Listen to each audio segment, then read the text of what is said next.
to help you get found on Google. Seeking more inbound web and store traffic? Our Facebook, YouTube, and geo-targeted marketing programs are all designed to make your cash register ring. To get started, call your Miller Media account manager or go to mmgdigitalnow.com. Miller Media Digital, where digital becomes local.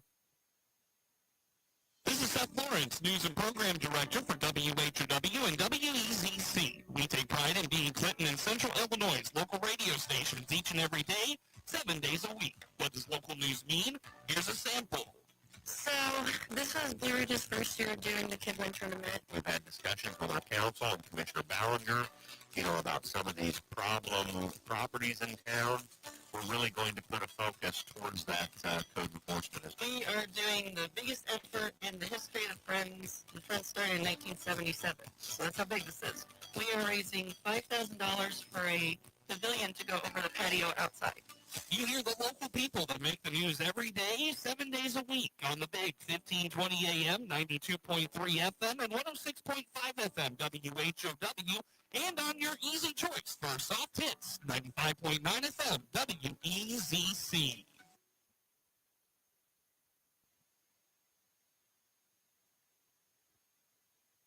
You're from the Central Illinois, WHOW. Top of the morning. Thanks for being with us. I'm your host today, Seth Lawrence. The WHOW Morning Show streams to Facebook and YouTube, brought to you by Peterson Insurance, your Pekin Insurance agent in Clinton. Tony Harris is the Clinton City Administrator, my guest in studio this morning. Good morning, Tony. Good morning, Seth. How are you doing this morning? Doing well. Long meeting last night for the city council, and I guess let's just kind of dive right into it, Tony. A lot of conversation around some city ordinance changes. First of all, let's just get a little background on this. What is going on here? What is prompting some of these changes? What's the history of this? Okay, so that I'm new in this position. I started in January, and before I even started the position, when citizens of Clinton were figuring out that I'm being considered for the position, what I kept hearing is, Tony, you've lived here your entire life. Can you please help us get the city cleaned up? Can you take care of some of these abandoned homes, rundown homes, the garbage? So I started immediately working on some of that stuff. Mm-hmm. And Chief Lowers and I met, and we talked about it. That's that's important to him too. It's important to me to get the city cleaned up. So we started working on it immediately. Mm-hmm. Well, the one question that I've been getting is, why do you allow this? Why do you allow these homes just to sit and just fall down? Why do you allow these properties to continue to collect garbage? Well, we don't necessarily allow it. And this was kind of new to me too. I had a meeting with Chief Lowers, like I mentioned, and I asked him that question, and he's like, well, Tony, let's look here. So he brought up through DeWitt County Judici, a person that's been dealt with numerous times, and there were 9 violations. These are court cases, 9 ordinance violations due to garbage around the home. And we could never get compliance. We could never get a conviction for whatever reason. They were either dismissed or he wouldn't show up for court. And then we had talking to the city attorney that some language needs to be changed within the ordinance so we can have more enforcement power and take more legal action. So a little more teeth behind it. Yeah. So that's what started the entire thing. And a lot of these ordinances that's being proposed they're nothing new. I mean, it's most of them are already, not all of them, but most of them are already in our ordinance, like the feral cat issue. Mm-hmm.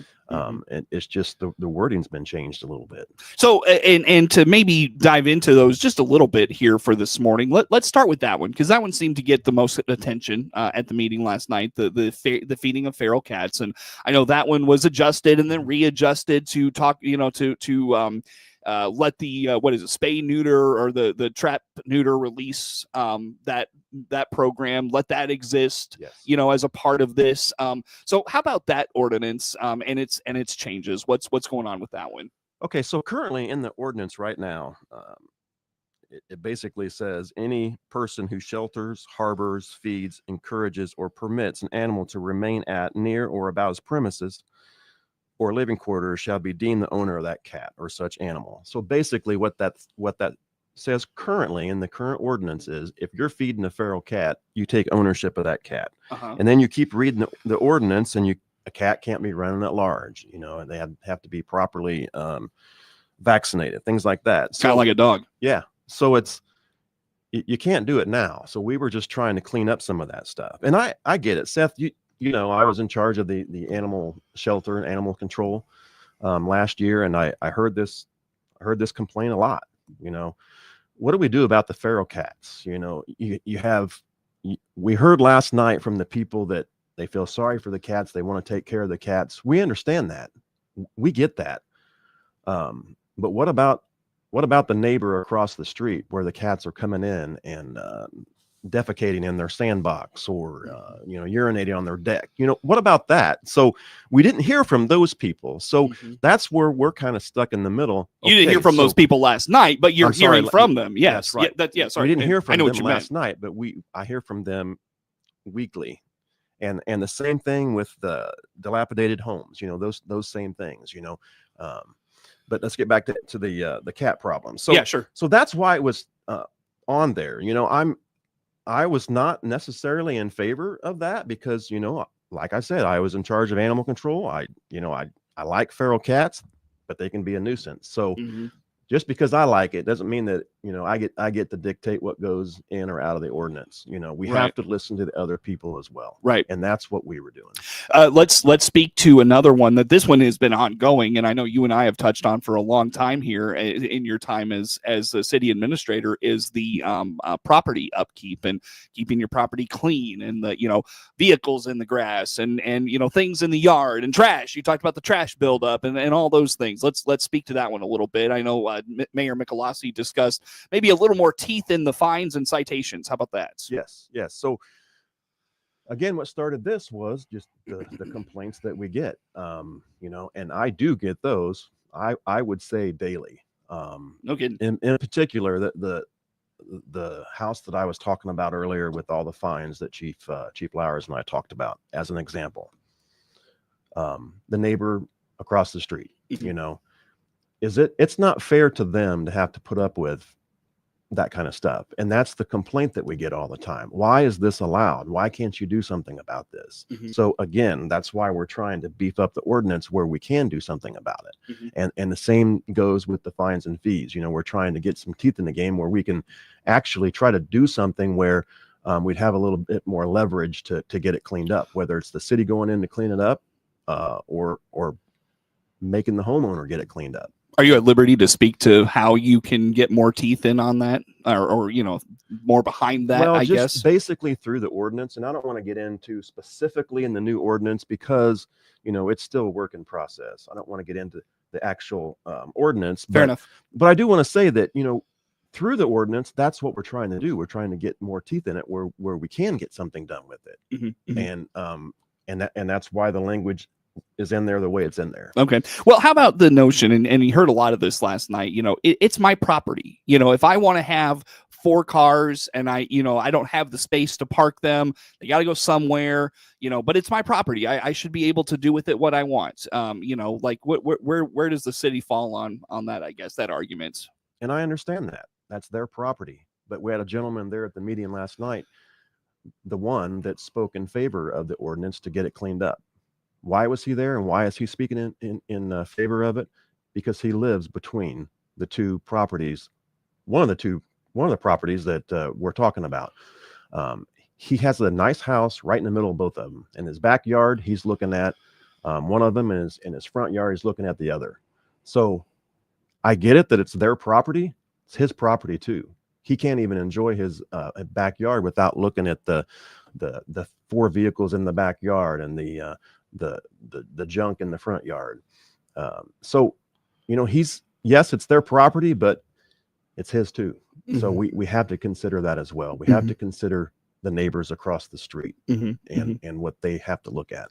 Let's dive into Tony, the tree ordinance, and I caught up with the mayor last week, and it sounds like with that one, it was just a matter of a miscommunication and cleaned up the ordinance there. What happened there? Yeah, that was just miscommunication. It was put in there. What was the issue initially, I guess? The issue is those type of trees on public or city-owned property, and we're and actually that's a state, I believe it's a state statute that those trees can't be planted anymore on state property or municipal property. And why is that? Boulevards. Because they're a nuisance. Basically, they will clog up the city sewers, things like that. Okay. They get very big, and and that was just an oversight, and but again, so what will happen then? Like if somebody like a sidewalk runs through somebody's property, there's a tree on the city side of that sidewalk. Will the city be coming around to cut that tree down, or? That's not been discussed yet. I don't think that we're going to just go out and start cutting trees down. Okay. That's not the intent here. I think it's more of now, we're not going to plant them anymore. Now, if it becomes an issue, then we can address that. Right. Sure. Yeah. Gotcha. And the final one, Tony. And I'm trying to remember. There was so much on the graffiti one. Let's dive into that. And just sounds like it's kind of up to law enforcement to use discretion on this one. With the way it's worded. How about this one? Yeah, that's right. This is, I want to say that this is we took a common sense approach with some of this stuff. And, when I say that, I don't want to be disrespectful to anyone, but you have to go back to common sense. That's not what we intended. Right. If there's a child on the sidewalk playing with chalk, we're not going to come down and arrest their parents or take that child away. That's not the intent. The intent is graffiti, which is meant to be the intent has been vandalism, right? Illegal activity, right. And there's still properties around town now, and that's why it's being addressed, because there's graffiti that maybe happened 20 years ago and it's still there, and some of it's very offensive, and it's been there for years. So that's the intent behind that too. Is graffiti an issue at all in Clinton, or is it just a matter of cleaning it up, or I guess where does this one stem from? Graffiti is not an issue in town right now. The act, but graffiti left over from years ago is sort of an issue. Okay. Is it widespread? I mean, there's a few places that need to be cleaned up because of it. And again, it's because of the offensiveness of some of the graffiti. Okay, so is the city going to take on the cleanup of that, or is that what happens here? I guess if it's on city property, we will. If it's on the private property, it's up to the homeowner to take care of it. Is that where that's at? Is that where you're addressing then? Is the private property side of it? Both. Yeah. Both. Okay. If the city has a responsibility, we'll take care of it. Got it. Anything in that conversation I missed? No, I don't think so. All right. Well, believe it or not, Tony, we need a break. Let's do that now. Tony Harris, City Administrator for the City of Clinton, following up the Tuesday night Clinton City Council meeting. More to come with Tony on the morning show. WHOW.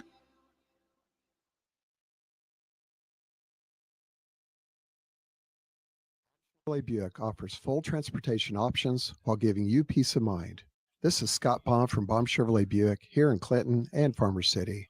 This is what we strive to do each and every day. We'll listen to you, give you the options for routine maintenance, major mechanical problems, or collision repairs with a staff that is knowledgeable to find the best option for you.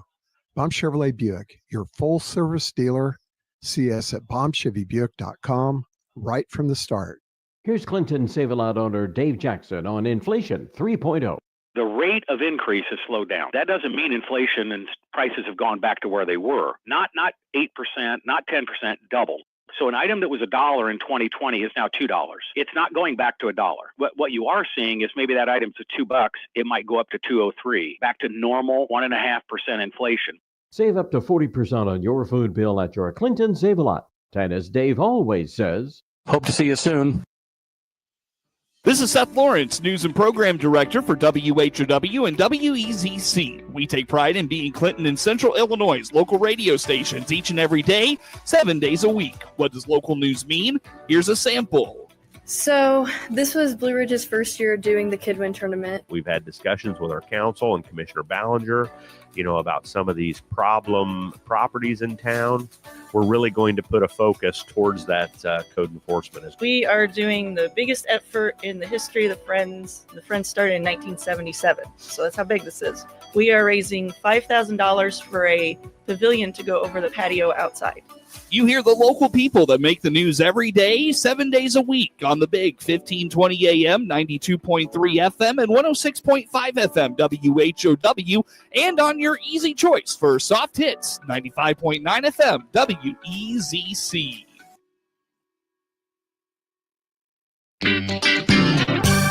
Your friend in Central Illinois.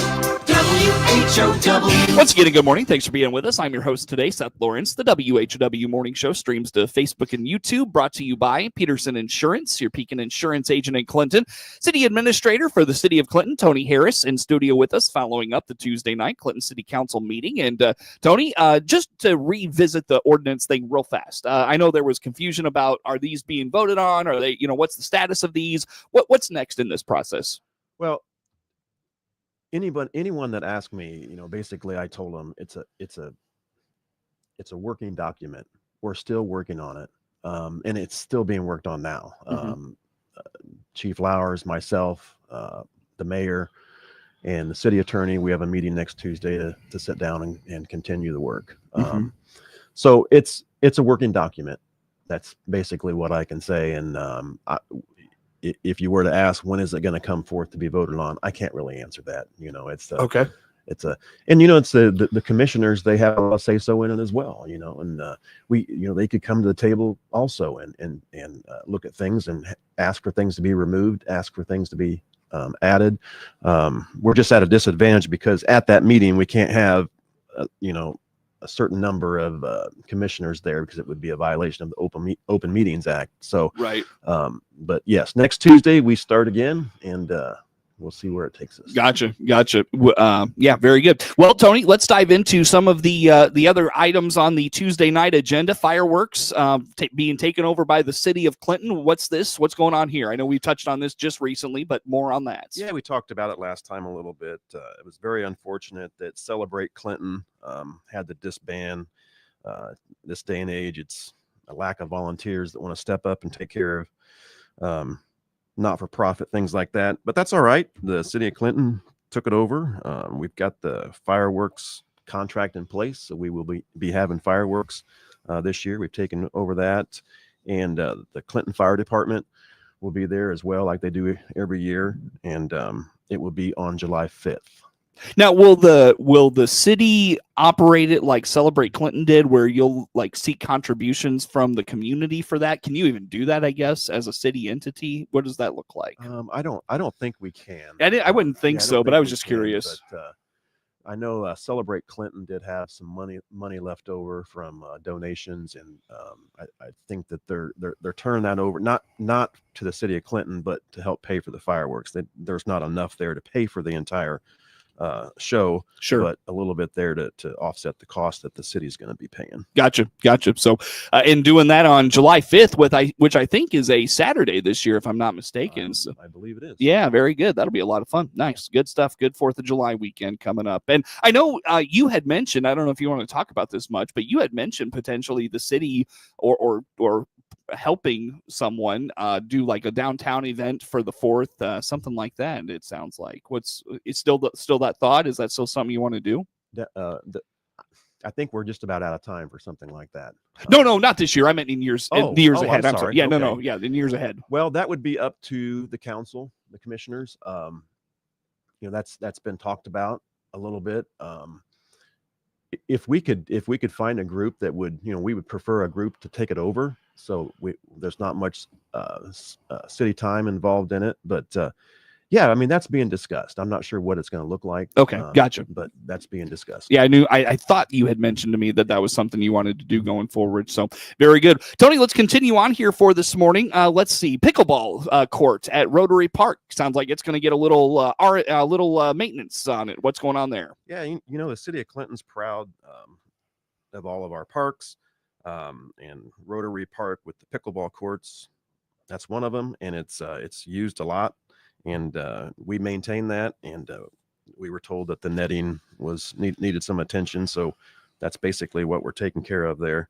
You know what it is? It's all those just heated battles between Jeff Bowling and Chief Flowers. They just go at it so hard they wear out the nets on those. I can see that. I've read read totally. a little bit of activity on that. Yeah, I bet that's what's happened there. That's what's happened there. No, but in all seriousness, it sounds like we're getting a little maintenance on it. Yeah, so you know, Rotary Park, we're maintaining that.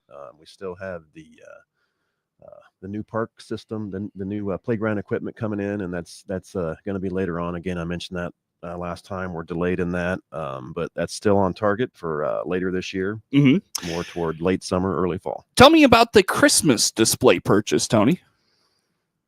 So Steve Law brought this forth. He's our public works director, and he mentioned that the old equipment, some of that Christmas equipment, Christmas lights, things like that, are like 20 years old, and every year they have to get it out early and check it over, make sure they work, rewire, replace bulbs, things like that. So it was just time to replace some of that stuff. So, okay. He mentioned last night where it's all going down off the square, about 2 blocks, 1 or 2 blocks off the square. In every direction. So I think that's a good thing. All right. Very good. Let's see. Anything else from the old business that was voted on? You want to highlight there from last night, Tony? I was looking, let's see, the purchase of lots 15, 17. I don't know if you know much on that or yeah, that's the Park Lane West new subdivision. Oh, okay. Yeah, that's what that is. And Got it. Still selling lots there. We just issued our very first building permit there. So that's good. We're going to start seeing some activity there. And I think once that new house starts, I think that there will be other activity out there. So we're looking forward to seeing that. And that just shows the growth of the city. So that's we're looking forward to it. I don't remember this getting touched on. I could be wrong. Ordinance amending the water rates and sewer rates. Did John touch on those at all? Do you remember from last night? I don't think that was widely discussed, and I don't know a lot about that, and I apologize. No, that's okay. There's certain things that I'm familiar with and certain things that I'm not. Sure. And that's one of them that I'm not. Well, it's only 5.5 months on the job, Tony. We'll give you a little grace Right. yet still. But no, in all, very good, Tony. I'll tell you what, I do look at the clock. We are close to approaching our end of our discussion. Did I miss anything with you today you want to put out there for us? Well, just I guess the storms that rolled through here a few days ago, we had some trees down, and the city's they're doing their job and getting out and getting it cleaned up. Had a big tree that fell down across from Ace Hardware, and that was very interesting trying to get that cleaned up. But the city crew, they're taking care of it. And sure, we appreciate them. Well, Tony, always good to see you, my friend. Thanks for making time for us today. Tony Harris, City Administrator for the City of Clinton, our guest in studio. The morning show streams to Facebook and YouTube, brought to you by Peterson Insurance, your Pekin Insurance agent in Clinton. Network News is now. WHOW.